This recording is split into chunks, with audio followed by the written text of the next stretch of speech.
En los últimos años hemos sido testigos de cambios trascendentales en la política y en el sistema judicial, decisiones que han generado controversia, marcado agendas y en muchos casos redefinido el futuro de la sociedad.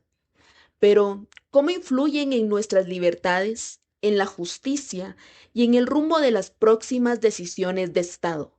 Mi nombre es Marlene y en esta ocasión conversaremos sobre política y justicia.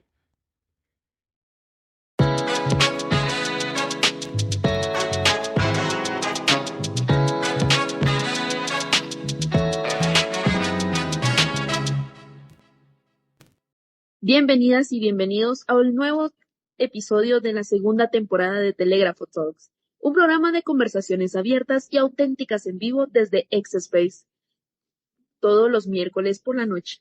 Mi nombre es Marlene y soy integrante de Telégrafo y seré su moderadora en esta ocasión. En los últimos años hemos visto cambios importantes en la política y en el sector judicial que han generado diversas opiniones. ¿Siguen de cerca los casos de mayor impacto o las reformas más recientes? En esta ocasión conversaremos con expertos como el licenciado Brian Morales, el licenciado Diego Ronquillo y Eddie Batzin sobre el poder de la política y la justicia para transformar la sociedad, sin olvidar que estos temas impactan a nuestra vida cotidiana y generan debate y definen los rumbos de las próximas decisiones de Estado. En este episodio estaremos conversando sobre la política y la justicia y de cara al futuro. En esta ocasión, como ya había mencionado, nos acompañan tres expertos: el licenciado Brian Morales, abogado y notario, litigante, consultor jurídico y político; el licenciado Diego Ronquillo, abogado y notario; Eddie Batzin, estudiante del 9º semestre de Derecho de la Universidad de San Carlos de Guatemala, director de proyectos de AGES y promotor de derechos humanos. Conversaremos sobre estos casos más relevantes que hemos podido apreciar durante estos últimos años en las elecciones judiciales más recientes y cómo estas instituciones pueden ser herramientas poderosas para transformar la sociedad. También exploramos cómo la política y la justicia impactan nuestra vida cotidiana. Para comenzar con esta conversación, vamos a generar esta pregunta para nuestros tres invitados. Desde sus experiencias, ¿cómo podrían describir la relación actual entre la política y la justicia en Guatemala? Ok, primero que nada agradezco la invitación que me realizaron y pues bueno, respondiendo un poco a la pregunta, en mi criterio, tal vez podría decir que la relación entre la política y la justicia en Guatemala está severamente marcada por una lucha de poder disfrazada de institucionalidad. En teoría, consideraría que la justicia debería ser un pilar independiente, pero en la práctica está profundamente influenciada por intereses gremiales y estructuras corporativistas. Para mí, el Colegio de Abogados y Notarios de Guatemala, esta institución que todos conocemos, tal vez lejos de ser un ente meramente profesional, es un actor clave en la selección de magistrados y otros cargos claves, lo que otorga un peso político y condiciona tal vez el sistema de justicia. Creo que no se trata solo de aplicar la ley como hemos estado acostumbrados con nuestros profesionales, sino también de quién la interpreta y con qué intereses lo hace. El problema de fondo es que seguimos hablando de un Estado de Derecho sin entender, creo, realmente quiénes son los que lo operan o controlan. De acuerdo a algunos sociólogos que he tenido la oportunidad de leer, eh, no basta con enfocarnos en las normas, en este jus positivismo, jus formalismo y en sus procedimientos, sino también hay que analizar las dinámicas que tienen los abogados como actores dentro de un sistema que responde más a una dinámica de poder que a un principio de justicia. Realmente no podría hablar si existe un gremio monolítico, sino también más bien como grupos que buscan consolidar un capital político y legal para incidir en decisiones claves. Y al final de cuentas esto tiene una consecuencia palpable. Lo podemos ver en la baja confianza que tiene la población en torno a la justicia, y eso no es casualidad. Creo que la gente percibe que el sistema no está diseñado para servir, sino más bien para responder a intereses de quienes lo controlan en su momento. No es solo cuestión de cambiar leyes, como normalmente se suele decir, sino también entender a quiénes son las que lo aplican y cómo su participación política define el rumbo del país. Creo que solo así podemos comprender muy bien estas relaciones, estas dinámicas de poder entre el Estado de Derecho que se alega y nuestro sistema de justicia, que actualmente pues podríamos decir que se encuentra atrapado en esta lógica de poder. Yo creo que con eso concluiría. Muchísimas gracias, Eddie. Creo que es sumamente valioso poder escuchar estos aportes desde quienes aún se encuentran en las aulas y están próximos a salir a estos espacios de litigio y de impartir justicia. Y es sumamente importante también escuchar cómo se percibe desde estos espacios, pero sobre todo también escuchar la opinión de los profesionales jóvenes. Así que vamos contigo, Brian. Hola, ¿qué tal? Buenas noches. Bueno, rápidamente entrando en materia para poder abordar esto de una forma pues rápida y concreta. Creo que la primera relación que existe entre la política y la justicia es por algo tan evidente que todos conocemos, que todos hemos visto y que está plasmado en nuestro cuerpo, en nuestro texto constitucional, que es que los tribunales de mayor jerarquía de este país, ¿no? Que son la Corte Suprema de Justicia y las salas de la Corte de Apelaciones, pues son nombradas por un cuerpo político que es el Congreso de la República y mediante el cual eh, pues se realizan negociaciones políticas, obviamente, porque es la naturaleza de este órgano y es la naturaleza de esta elección. Entonces, mediante el cual pues sucede esta forma en la que se nombran nuestros magistrados de nuestras altas cortes. Entonces, en un primer punto ahí tenemos la primera forma en la que se da esta relación de una forma tan directa y una forma tan entrelazada entre la política y el tema de los operadores de justicia, ¿no? Ahora, otro punto interesante que para evaluar en esto es que después estos magistrados también son los que evalúan o no el nombramiento o la renovación en el cargo de los jueces y la distribución de dónde van a ejercer su judicatura. Entonces, a la larga, por diseño constitucional, por imperativo de ley, nos encontramos en que el nombramiento de los magistrados es netamente político. Entonces, posteriormente, vamos a encontrar que las resoluciones judiciales van a ser, pues, revestidas de un carácter jurídico, ¿no? Pero hasta cierto punto de una forma política.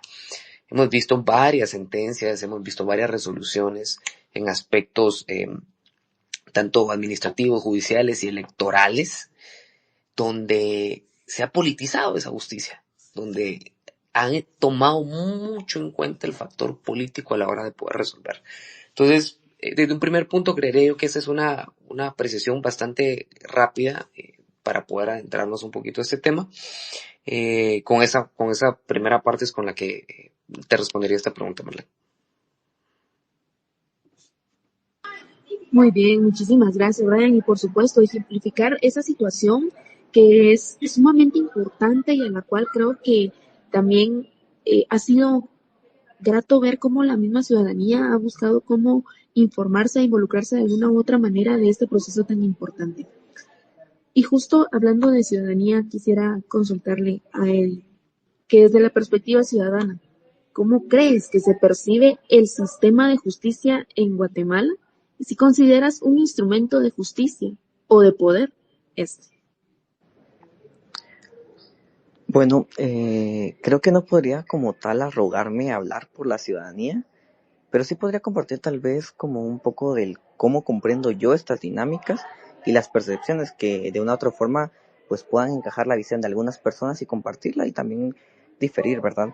Yo creo que el sistema de justicia en Guatemala no está no se puede comprender como un instrumento de justicia, sino más bien como una extensión del poder.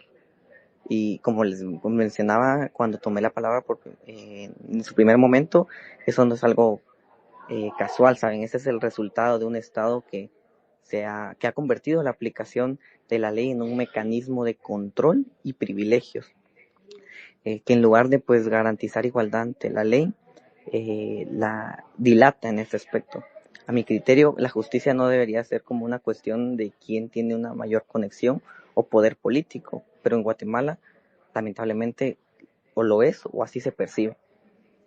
La discrecionalidad con la que se aplican las leyes creo que crea un sistema desigual, donde las personas pues no pueden o no se permiten confiar en que serán protegidos por el derecho, sino que ellos tienen que buscar la forma de defenderse de este mismo sistema, en el cual debería de garantizar su libertad y seguridad.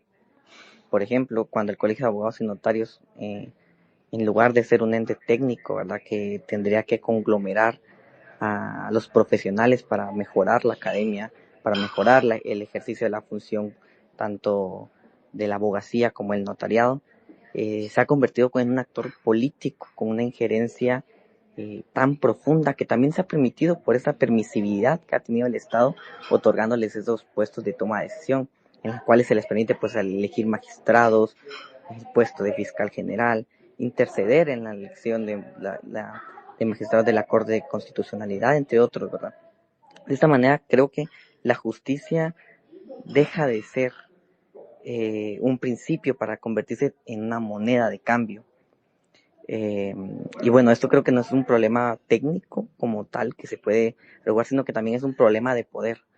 No hay justicia cuando el aparato estatal se usa para castigar a adversarios políticos, para proteger a aliados o consolidar monopolios de poder dentro de la misma profesión jurídica que muchos de mis colegas comparten. Creo que la justicia no solo no puede existir en un sistema donde las reglas no son claras y no aplican para todos por igual y dependen específicamente en los intereses del momento, y creo que esta percepción es la misma que comparte la ciudadanía. Creo que un verdadero Estado de Derecho no se construye con instituciones que solo simulan ser independientes, sino también con un sistema donde la ley limita el poder y no donde el poder manipula la ley.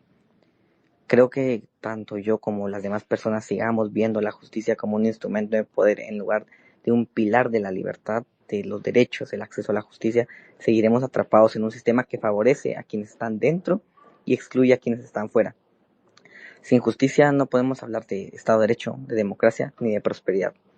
Yo creo que con esto estaría como concluyendo un poco la respuesta y esperando que también otras personas lo compartan.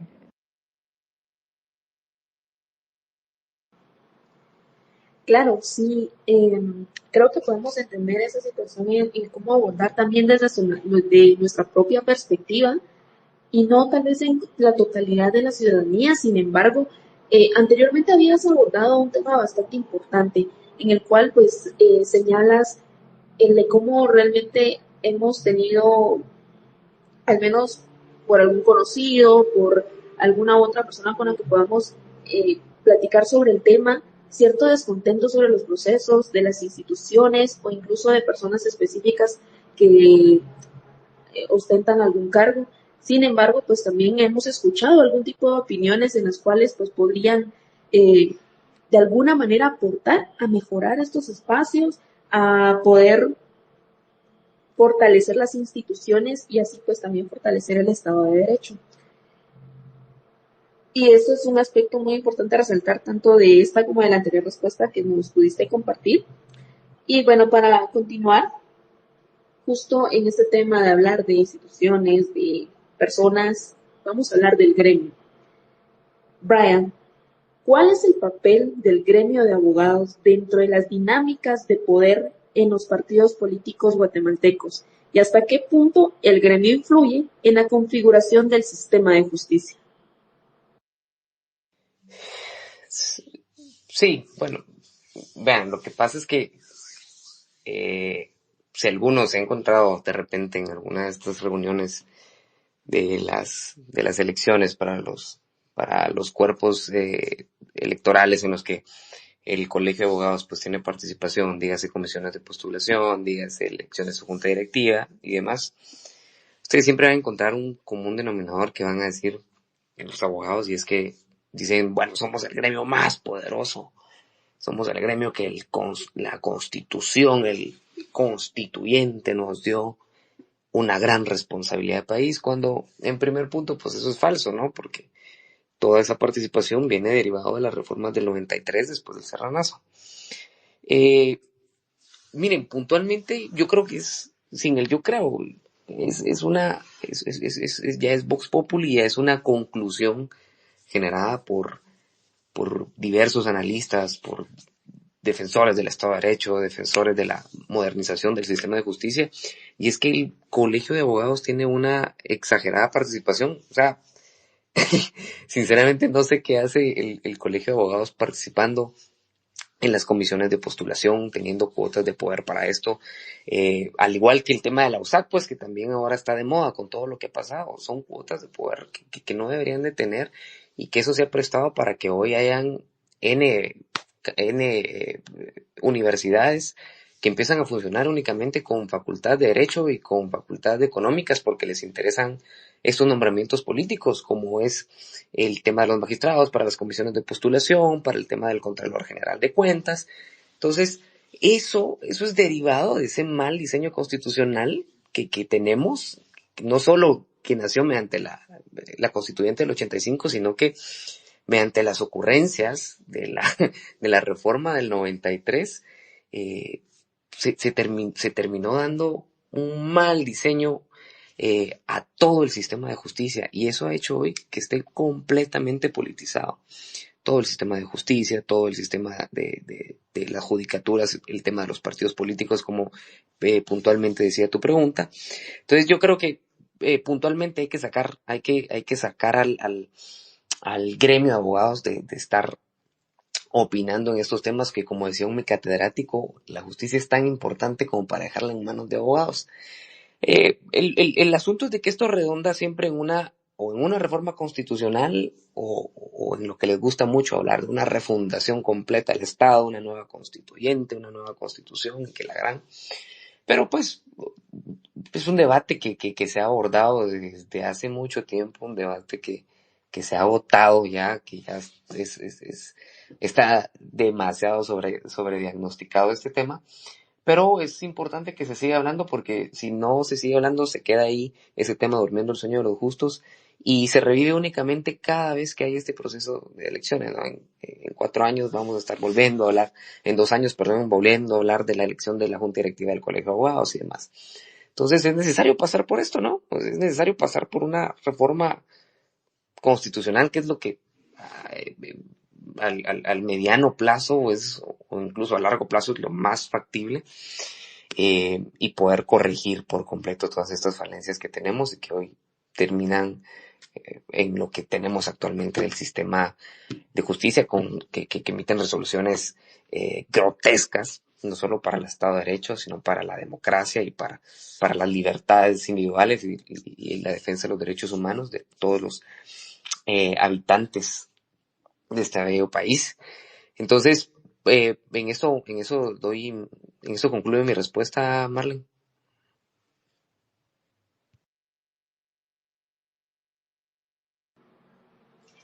Claro, creo que nos has ejemplificado y has llegado a un punto en el cual creo que también ha sido de comenzar esa discusión, porque creo que realmente está como medio puesta en la mesa y muy pocas personas lo han mencionado, pero en esa intención de poder transformar toda esta situación y de poder aportar algo desde las diferentes situaciones en las cuales experimentan o les atraviesan esta inconsistencia tal vez de la institucionalidad, de los procesos y demás, es la tan mencionada de ahora reforma constitucional, de la cual creo que también deviene estas inconformidades y que creo que están comenzando a dialogar sobre esto y poder rescatar ciertos puntos de lo que ya tenemos y cómo poder realmente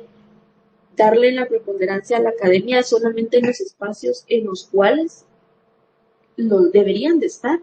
Y justo lo que tú mencionabas, el tema de San Carlos, ¿no? de lo importante que es un Consejo Superior Universitario, de la incidencia que tiene, sin embargo, de la inconformidad que tienen al momento y de esos vacíos que se han quedado en las distintas elecciones, tanto internas, pero que también tienen una repercusión de Estado. Para continuar, quisiera preguntarles a ambos, en su opinión, ¿qué mecanismos institucionales permiten o impiden que el sistema judicial de Guatemala sea independiente de la influencia política? Brian, comenzamos contigo. Sí, gracias, Marlene. Bueno, volvemos a lo mismo. Al final, bueno, dentro de los diversos factores que puede ser, quizá mi punto el fundamental o el principal es que el nombramiento es político. O sea, al final el nombramiento de las altas cortes es político, pasa por un proceso político, pasa por una negociación. Y a ver, o sea, cada persona va a sacar al final sus conclusiones, si esto es bueno, si esto es malo, pero veíamos que en las elecciones de Corte Suprema de Justicia, de las salas de la Corte de Apelaciones que recién pasaron, se veían pues los candidatos que se estaban postulando, que llegaban al Congreso, pedían su derecho de audiencia, pues lo cual, desde un punto de vista particular, en mi caso, pues parecía hasta cierto punto transparente el ir a pedir audiencia, el ir a hablar y demás, pero eso no quiere decir que no dejen de ser elecciones políticas. Pero no queda de otra, pues, porque ese es el mandato constitucional y caemos nuevamente. O sea, al final todos los caminos conducen a Roma y al final todos los caminos conducen a esto, que es el modelo en el que se plasmó constitucionalmente la elección de ellos. Entonces, si llegas comprometido a cumplir ciertos favores a cambio de un nombramiento, pues no va a existir la independencia judicial. O sea, nunca va a existir una independencia judicial mediante esa forma. Además, tenemos pues otros factores que a lo largo del tiempo han ido surgiendo, ¿no? Desde el tema de la incursión del crimen organizado en la toma de decisiones públicas y también mediante las amenazas. Había un estudio del relator respecto de la independencia judicial donde existe una gran amenaza a los operadores de justicia, dígase fiscales, dígase jueces, magistrados, por parte del crimen organizado. Entonces,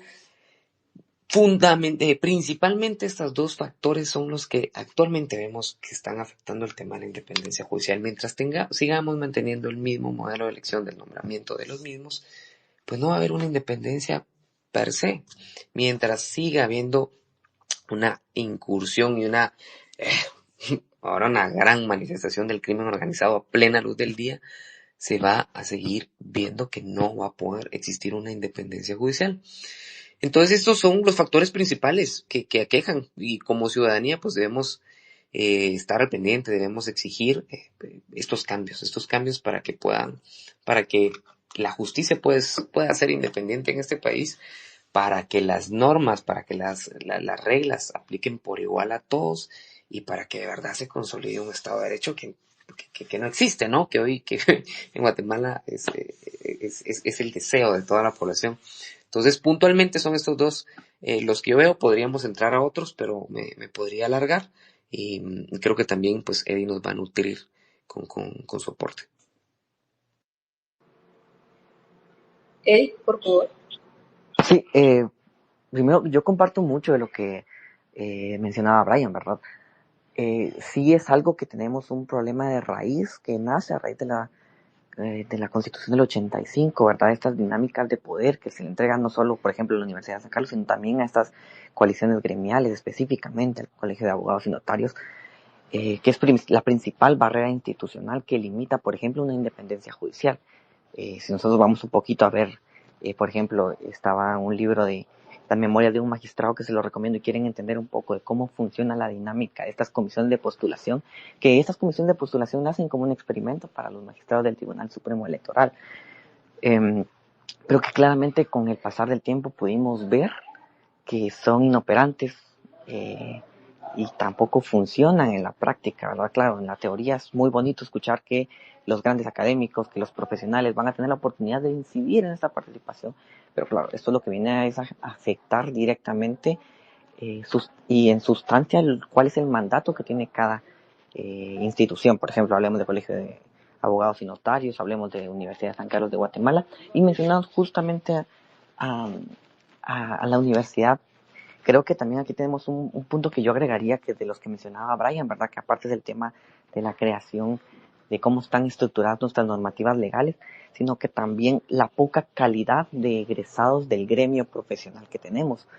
Lamentablemente, por ejemplo, con unos pensum estancados en gran parte de la mayoría de estudiantes de la Universidad de San Carlos y algunas otras universidades, pues lo que tienen es que van expulsando, generando o imprimiendo, podríamos decirle, a abogados que interpretan la ley de manera tan positiva, tan rígida y a conveniencia, claramente, porque incluso estas dinámicas de poder que muchos de los abogados vienen a repetir en la política gremial es algo que se empieza a adquirir, por ejemplo, en la política universitaria. Es algo que pues se acostumbra, ¿verdad? Y que ya poco a poco deja de interesar pues el nutrirse, el fortalecerse académicamente. Por ejemplo, ya no se habla de una hermenéutica jurídica para interpretar la ley. Tenemos, por ejemplo, cada vez más una baja calidad de juristas, aplicadores de la justicia. Entonces creo que ese es como otro factor que yo le añadiría de los que ya comentó Brian, y es también las barreras tanto culturales como académicas que estamos en el que estamos formando a nuestros profesionales del derecho. ¿Por qué? Porque ya no se gradúan. Por ejemplo, la tesis ya solo se ha visto como un procedimiento meramente burocrático, y que si en ciertos casos, por ejemplo, hablemos de San Carlos, es un tema en el cual se mueve por que yo conozco a alguien y aquí así funciona y me aceleran el proceso, y para mis exámenes ya no tengo que hacerme mis procesos porque me van a hacer el favor de que me faciliten nada. Entonces sí tenemos como ese otro punto que yo agregaría, enfatizando un poco, eh, fuera de los que también tenemos como estructurales, ¿verdad? Que nacen a raíz de, de la Constitución y nuestras normativas vigentes.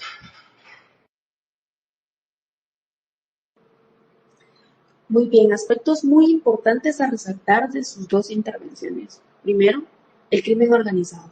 Por supuesto que es uno de los problemas más grandes a los cuales se enfrenta no solamente el sector judicial, sino todo lo que involucra a los tres organismos del Estado y a sus formas de elección, a los órganos derivados y demás, que estos inciden día con día y que pues sabemos que justo para que puedan completar cada una de las labores que estas estructuras criminales tienen previstas, es necesario todo este aparato estatal para poder realizarlas. Y es muy importante recalcarlo, ya como lo hacía Brian, ya que a ver cómo poder competir políticamente, ya sea por elecciones populares, por elecciones gremiales, cuando el contrincante tiene todo ese apoyo, no solamente económico, sino de otros tipos de recursos en los cuales van a incidir en esos momentos de elecciones, ¿no? Y, por supuesto, como dice él, también radica desde otra problemática que radica desde la Constitución y que lamentablemente de momento pues no podemos modificar eso para que en las siguientes elecciones podamos tener algo totalmente nuevo, sino con lo que tenemos, cómo poder adaptarlo. Y justo eso da pie a la siguiente pregunta, que sería para ambos: ¿qué reformas serían necesarias para fortalecer la independencia judicial partiendo desde lo que tenemos el día de hoy?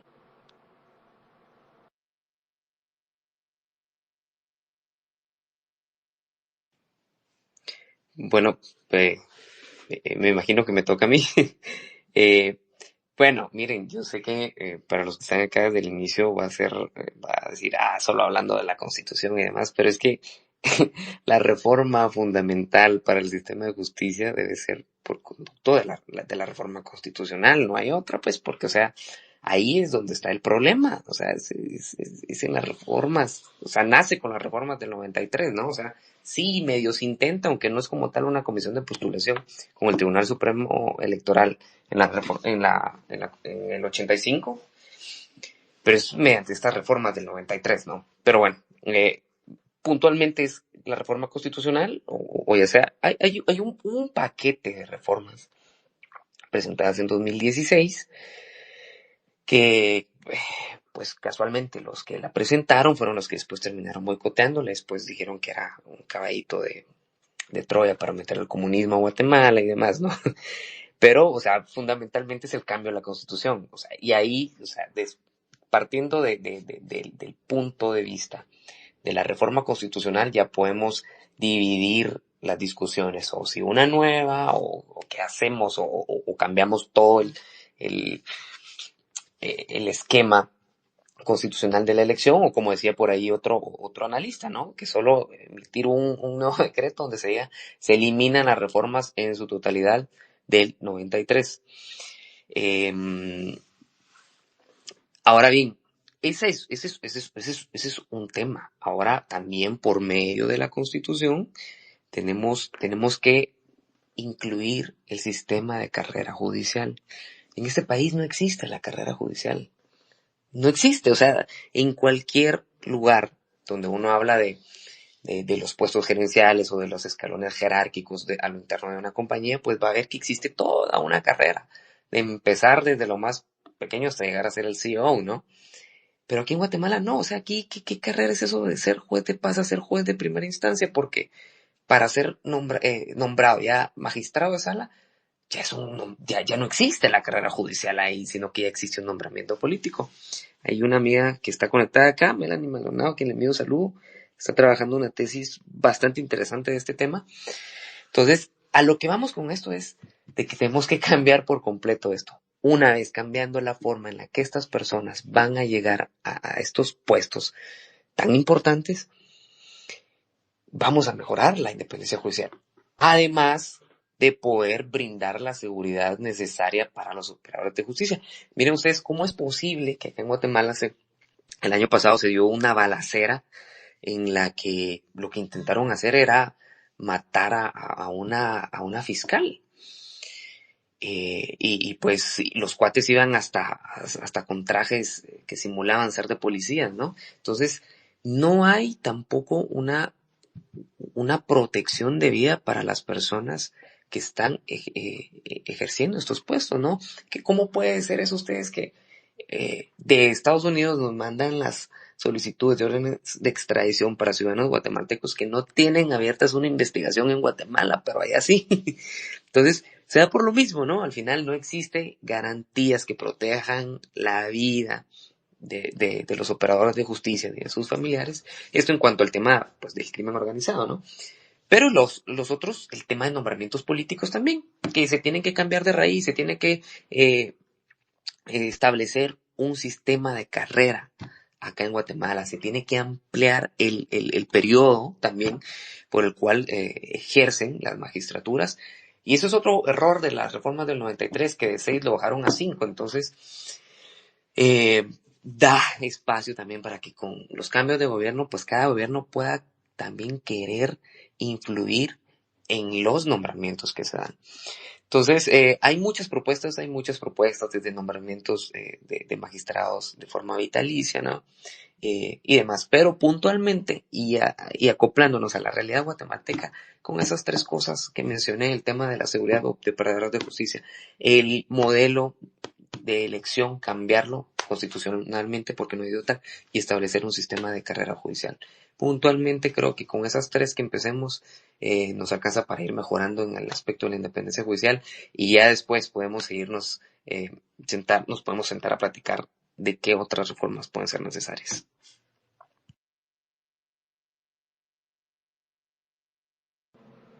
Eddie. Sí, bueno, solo disculpen que tengo un poquito de sonido acá. Yo realmente comparto este punto, y es que nada va a cambiar si, o sea, tenemos como el pilar fundamental en el cual se erige todo nuestro sistema de justicia, con esta manzana envenenada, ¿verdad? Que no importa que nosotros retoquemos, reformemos, estemos modificando constantemente, pues, decreto leyes orgánicas, porque al final de cuentas nace el problema a raíz de esta constitución, ¿verdad? Se le realizó esta práctica y este intento, pero claro, o sea, ya la constitución de ese tiempo, del 85, con las reformas del 93, ya no responden a la realidad que la cual se vive actualmente. Yo también soy un serio crítico de si Guatemala aún está listo o preparado para una reforma constitucional, más cuando existen estas ventanas, como establecía Brian, ¿verdad?, de grupos ajenos a la estructura estatal, ¿verdad?, que también ejercen sus cuotas de poder, en las cuales puedan tener una oportunidad también para pues meter un mano dentro de la Constitución. Yo soy muy crítico en ese aspecto. Como lo mencioné en la participación anterior, es muy necesario también que se fortalezca y tal vez que sí podamos trabajar de manera simultánea en torno a lo que se trabaja, por ejemplo, en temas de reforma constitucional y todo eso, y es seguir y mejorar la calidad profesional. Es algo que yo enfatizo mucho porque realmente al menos lo podemos ver tanto aquí como por ejemplo en los centros universitarios del interior del país, ¿verdad?, donde la calidad académica también es producto del poco interés que tienen las autoridades. Y creo que es algo que en lo que también se parte, ¿verdad?, que es al final de cuentas se genera un efecto dominó cuando tú empiezas a generar y a producir académicos de carrera, de profesión, porque también tenemos que muchas personas participan o al menos aplican a estudiar, por ejemplo, la carrera de Derecho y a participar en temas de participación de judicaturas, en carrera judicial, porque dicen, hay un concepto clave, es porque ahí se hace dinero. Porque claramente la forma en la que se obtienen esos recursos y también generan esta problemática de pues, que una mala aplicación de la justicia y también se vulnera esa independencia judicial, afecta directamente, es porque no existe la vocación para aplicar la justicia, ¿verdad? No existe el interés por nutrirse académicamente, de comprender con nuevas corrientes de pensamiento, tanto jurídicas, sociológicas o incluso hablemos de filosóficas. Pero esos son como aspectos que van muy simultáneos a erradicar el problema de raíz. El punto que abordaba Brian sobre la seguridad que se tiene que dar tanto física e institucionalmente a los jueces, creo que es algo que también se intentó en su momento cuando se quedaron, por ejemplo, el tema de los tribunales de mayor riesgo, pero que también ha sido como un intento que se ha quedado a medias, ¿verdad?, que no se ha logrado concretar, o al menos cuando se intentó ver si había resultados eficientes o no, por la misma naturaleza de estas reformas, terminaron llevando a personas inequívocas a esos puestos, ¿verdad? Pero creo que, sintetizando, yo también apostaría mucho por el tema académico, la constante enfatización en la calidad académica de los profesionales del derecho, y también que no se puede dejar de lado estas reformas que en su momento tienen que empezar a discutirse, pero no para tapar parches, sino para reinterpretar específicamente cómo es que a raíz de, por ejemplo, las experiencias vividas en estos procesos electorales, en cómo se integraban las magistraturas, y ha resultado, por ejemplo, en las aplicaciones de las sentencias de la Corte Suprema de Justicia y las resoluciones que emite la Corte de Constitucionalidad, ¿verdad?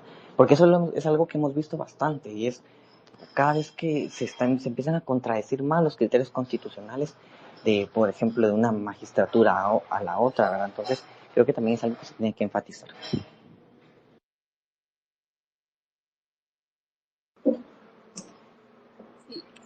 Gracias a ambos por sus respuestas. Creo que justo hablando, pues, de reformas que se pueden comenzar a hablar, que puedan aportar medianamente, pero que lo sustancial está justo en la reforma constitucional, pero también hablar de esta incidencia de la política en estos temas judiciales, pero que tienen impacto de Estado. Creo que para ir también aterrizando un poco, En ya las últimas preguntas, quisiera consultarles a ambos, en su experiencia, en su perspectiva y en su opinión, ¿cómo ven el panorama de las próximas elecciones en el 2026, que son de carácter judicial, pero que no van a dejar de ser políticas? Brian.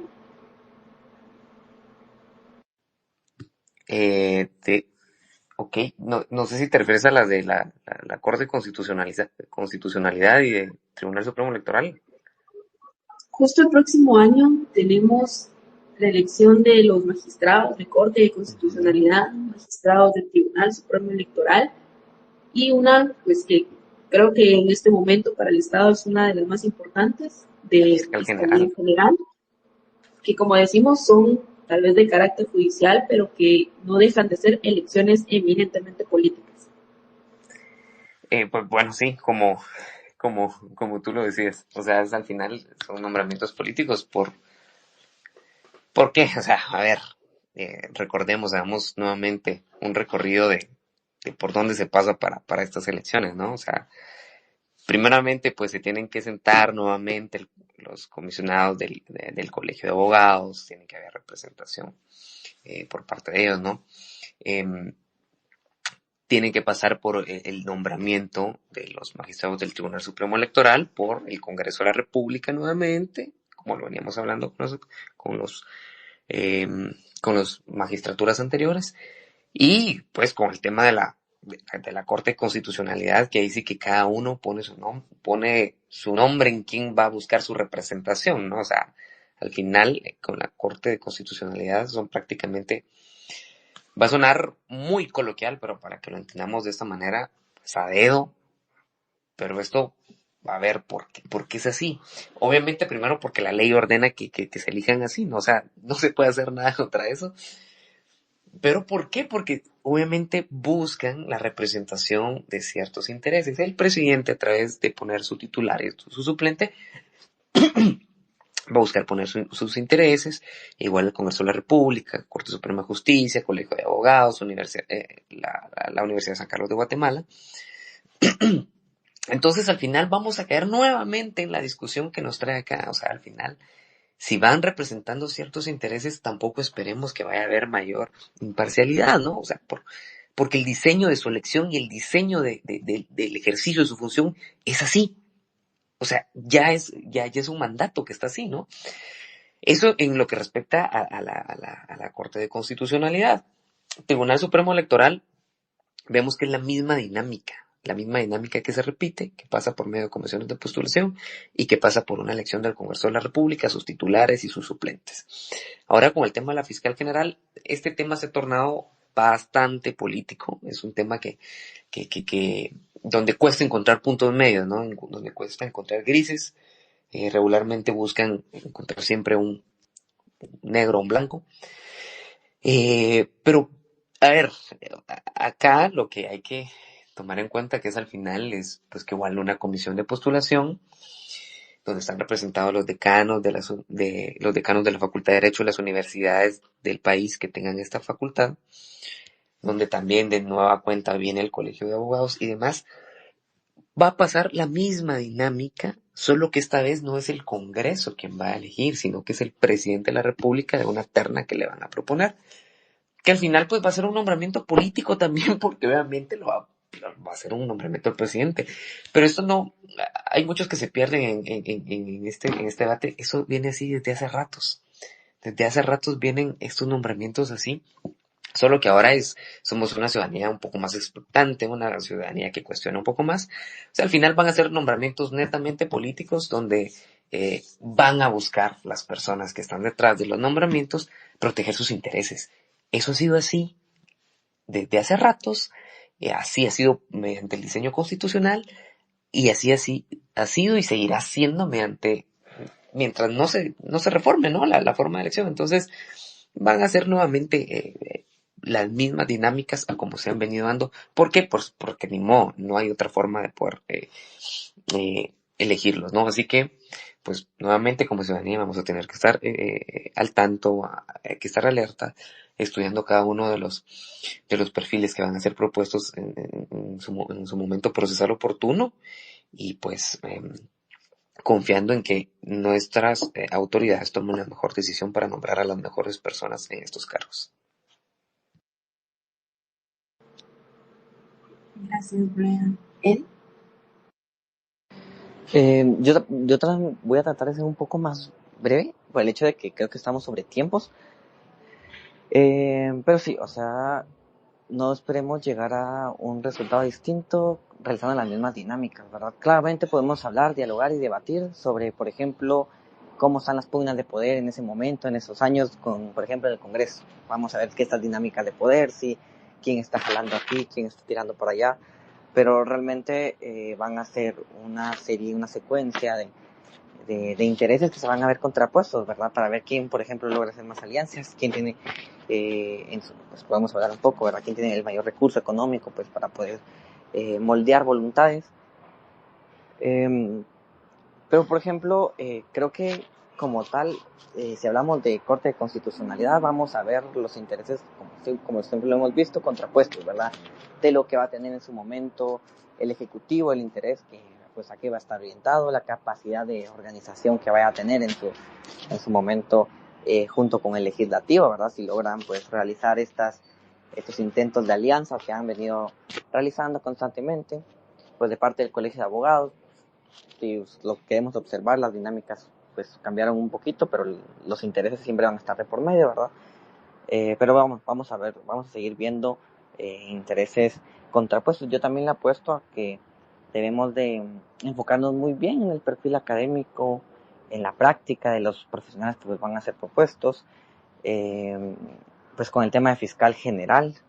Realmente creo que por las condiciones, y creo que sería un poco también imprudente tratar de dar una respuesta certera, ¿verdad? Pero podríamos ver unas dinámicas que le pasaron, como por ejemplo en la elección a gobernador que le hicieron al Ejecutivo, ¿verdad? Que pues le jugaron la vuelta y le presentaron los candidatos que ellos querían. Entonces, entre esas rama de candidatos tenía que elegir. Pero yo concluyo lo mismo, o sea, es decir, no podemos esperar resultados distintos haciendo lo mismo. Las personas van a cambiar, pero el problema institucional va a seguir persistiendo porque lo constituye el sistema, porque el sistema así está configurado y que también la misma población ya se ha acostumbrado a estas dinámicas de poder, ¿verdad? De cambios, y que lo podemos ver también con la desconfianza que le tiene la población, por ejemplo, al sistema de justicia, al ejecutivo, al legislativo. Hace poco miramos las encuestas que habían publicado, ya les desconozco si eran de este año o eran del año pasado, pero decían sobre la población a qué instituciones le tenían mayor confianza, ¿verdad? Y justo las más bajas eran las que estaban del organismo legislativo, ejecutivo, en gran parte el judicial, y de las primeras pues eran las instituciones religiosas. Entonces, que eso nos van expresando un poco de las dinámicas de qué es lo que el interés que tienen las personas como tal. Pero sí, concluiría con eso, es decir, pues lo único que nos queda como ciudadanía en este aspecto, que somos espectadores en estos procesos de elección, es solo pues acompañar el proceso de fiscalizamiento, señalar pues los vicios que podamos observar, ¿verdad? Para que por lo menos jugando con estas reglas del juego que ya están de cierta manera torcidas, pues tratarlos de que sean lo más transparente posible y en la medida que se pueda comprender en ese momento como justo, lo sea, ¿verdad? Claro, creo que todo este rato que llevamos conversando hemos concluido en que necesitamos cambios verdaderamente sustanciales para poder modificar estas dinámicas que han obedecido únicamente al interés de particulares y que obviamente esto repercute en la vida de todas y cada una de las personas que habitamos este país y que también hemos tenido la iniciativa de querer aportar. Sin embargo, pues en estos espacios son bastante limitados porque realmente se han visto como ciertos candados de ciertas elecciones en los cuales, pues, si bien es cierto, como agremiado se acude a ciertas elecciones, a emitir el sufragio y demás, sin embargo, esto solo es una mínima parte de lo que se viene posterior a esto y muestra de ello, pues, es esta reciente elección de Junta Directiva del Colegio de Abogados y Notarios, que pues llena de mucha esperanza a la mayoría de agremiados, y esto se vio reflejado en la cantidad de votos emitidos y en el resultado obtenido en esto. Sin embargo, pues queda aún la duda de qué tantos cambios podrá generar esta nueva junta directiva. Recordemos que el plazo también es muy corto, son solamente 2 años. Entonces, esto también pues juega un papel importante y es algo que tendríamos que estar pues también observando, analizando y pues debatiendo como en estos espacios. Y también ya para ir cerrando, quisiera pues ya hacerles esta última pregunta a los dos participantes, a nuestros dos invitados, y sería dejarles un mensaje o recomendación de ustedes como personas, como profesional y futuro profesional del derecho, a la ciudadanía sobre el papel que puede jugar la construcción de un sistema de justicia más justo y autónomo en el país. Brian. Bueno, gracias. Sí, puntualmente, pues bueno, lo primero es poder seguir participando en este tipo de espacios tan maravillosos que permiten poder tener una lectura distinta, poder nutrirse de la situación del país, de algo tan importante como es la justicia. Decía el presidente de México que la política es tan importante como para no dejársela a los políticos, cosa que yo suscribo. Y también algo muy interesante es cambiando la frase de que la justicia es tan importante como para no dejársela solo a los abogados. Entonces, seguir siempre cuestionando, siendo una ciudadanía activa, que no se duerma en sus laureles. Además, seguir todo ese tipo de tanques de pensamiento que se dedican a esta investigación. Aprovecho el espacio para hacer publicidad del programa de televisión en el que tengo el gusto de poder participar, que se llama Politicando, gracias a la red de Más TV, donde analizamos todos estos temas, donde hablamos de ciudadanía, donde politicamos, porque es importante siempre poder estar hablando del país, hablando de la ciudadanía, hablando de la justicia, hablando del Estado de Derecho, hablando de la democracia. Y pues bueno, aprovechando ese espacio publicitario, lo decía, para que es un espacio también, al igual que Telégrafo, es un medio bastante importante y que ha tenido un rol con los jóvenes de una forma activa y distinta de poder trasladar este tipo de información de una forma más, como dirían en mi pueblo, más desgranadita, ¿verdad? Para poder comprenderlo un poco más. Así que esas son mis recomendaciones y pues muchas gracias por la invitación, Eddie. Un honor poder compartir y escuchar tus análisis. Igual Marlene, un honor poder estar aquí con ustedes. Gracias, Brian. Te escuchamos, Eddie. Bueno, yo creo que primero empezaría pues como cambiando esta narrativa de que las personas comprendan que un sistema de justicia justo y autónomo no se va a medir por discursos, sino se mide por una seguridad jurídica verdadera. En Guatemala creo que lo que debería ser un pilar del Estado de Derecho solo se ha convertido en un campo de batalla de intereses tanto políticos como gremiales. Y el problema central de esto es que hemos permitido como sociedad que la justicia depende solo de quien administra, en lugar de que sea este sistema estable y confiable, como ya lo hemos venido explicando, pues por estos problemas estructurales, ¿verdad? Entonces creo que la justicia no necesita más intervención estatal, ni más regulaciones, como que por ejemplo fortalezcamos más, involucremos más al Estado, no.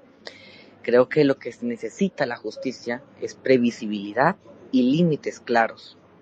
Yo creo que un país con las leyes que cambian constantemente según a la conveniencia política es un país que no puede llamarse que tiene justicia, que no tiene justicia real. Yo creo que necesitamos tanto hablemos de un colegio de abogados, un ministerio público, una judicatura, que sean instituciones de aplicación técnica de la ley, ¿verdad? No espacios de negociación política. Y yo creo que la clave para tener un sistema de justicia o un sistema judicial funcional es una palabra importante que toda la ciudadanía debe manejar, y es esa certeza jurídica, que los presupuestos, que se sienta, que la jurisprudencia tenga esa certeza, esa solidez. La gente debe saber que la ley pues tiene que ser clara y que se aplica sin importar pues quién esté en el poder. Yo creo que sin seguridad jurídica no podemos hablar de, por ejemplo, inversiones extranjeras, no hablamos de desarrollo, no hablamos de libertades. Por eso creo que fuera de las reformas constitucionales que pues ya hemos discutido, también lo que Guatemala también necesita es ese clamor de que se creen pues esa solidez de las certezas jurídicas que tanta falta le hacen a nuestro sistema de justicia. Entonces igual yo te agradezco por la invitación, por haberme permitido aquí conversar un poco con Brian, escucharlos, que nos escuchen un poco de las opiniones que tenemos, y pues espero que al menos algo de lo que hemos dicho acá les retúen un poquito en su cerebro y digan, ok, tal vez yo comparto con eso o difiero específicamente con lo que están diciendo, pero claro, eso es gran parte de las dinámicas que pues, buscamos que se sigan motivando, y es el debate, el intercambio de ideas, la crítica ciudadana, que es algo completamente válido en una democracia sana, ¿verdad? Entonces yo con eso estaría concluyendo. Muchísimas gracias, Eddie. Muchísimas gracias, Brian.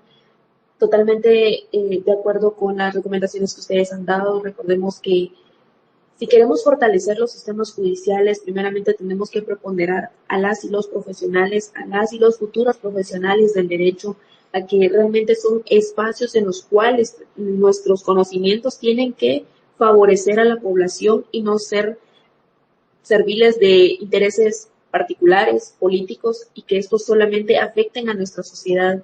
Creo que también vale la pena recalcar el momento en el cual en la juramentación se hace mención de que la historia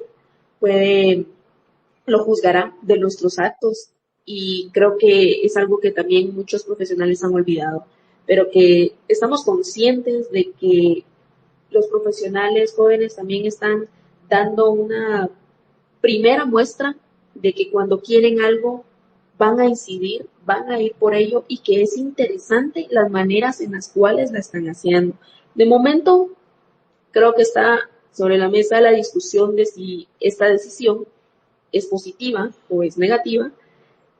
El próximo año tendremos, creo que, la mejor manera de poder medirlo, si estos nuevos profesionales realmente son este cambio diversificado de lo que se necesita en los sistemas judiciales. Y es muy importante pues seguir dialogando sobre estos temas. ¿Por qué no hablar sobre esta reforma constitucional ya, de que pueda favorecer no solamente los sistemas judiciales, sino la mayor parte de las situaciones que nos aquejan a los ciudadanos día con día, ¿verdad?